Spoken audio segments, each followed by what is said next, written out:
Al-Izzu bin Abdissalam, ulama yang berjuluk Sultan Al-Ulama, rajanya para ulama. Tidaklah berlebihan beliau mendapat gelar Sultan Al-Ulama. Padanya berkumpul banyak disiplin ilmu. Beliau ahli tafsir, ahli hadis, ahli fikih, ahli bahasa, ahli ilmu usul. Beliau juga fasih dalam berbicara. Beliau mempunyai banyak karya. Penguasa dan pejabat hormat padanya. Ilmu Syekh Al-Izzuddin telah mencapai derajat mujtahid. Beliau menguasai ilmu-ilmu mazhab. Beliau mengajar di madrasah-madrasah. Murid beliau telah mengambil manfaat yang besar dari beliau.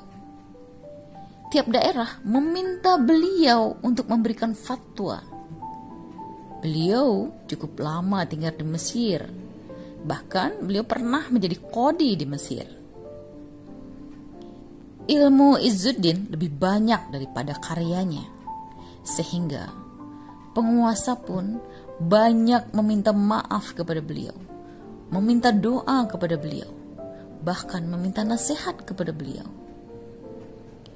Syekh Izzuddin berkata kepada penguasa,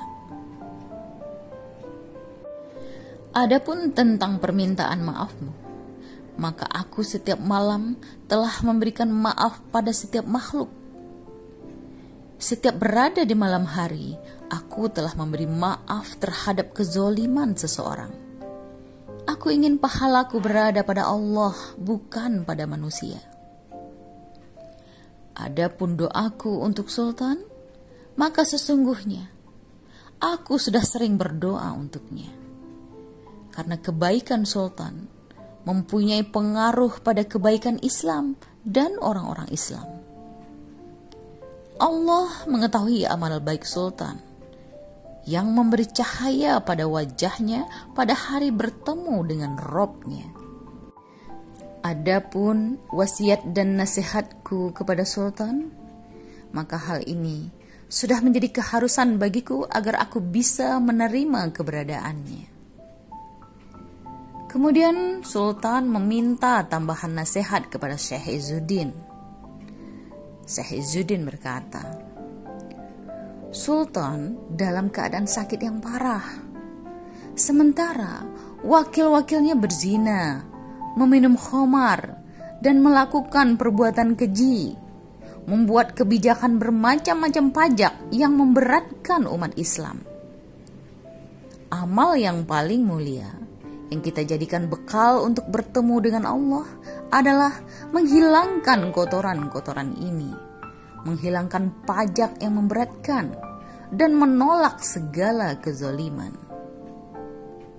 Kemudian Sultan pun berusaha melaksanakan nasihat dan petunjuk Syekh Izzuddin.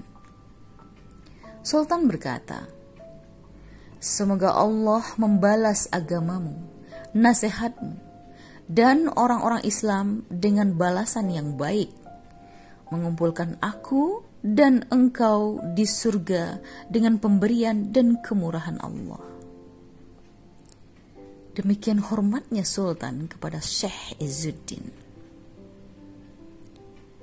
Ketika Syekh Izzuddin berada di Damaskus, pernah terjadi inflasi yang besar-besaran, sampai taman-taman dijual dengan harga yang sangat murah.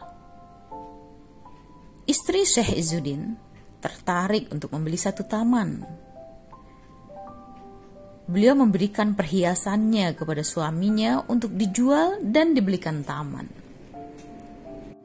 Istri Syekh Izzuddin bertanya, "Suamiku, sudahkah engkau belikan taman dari hasil penjualan perhiasanku?"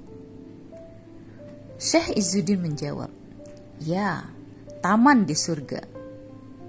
Aku menemukan manusia dalam kesulitan, maka aku mensedekahkannya." Istri Syekh Izzuddin berkata, "Semoga Allah membalasmu dengan sebaik-baik balasan."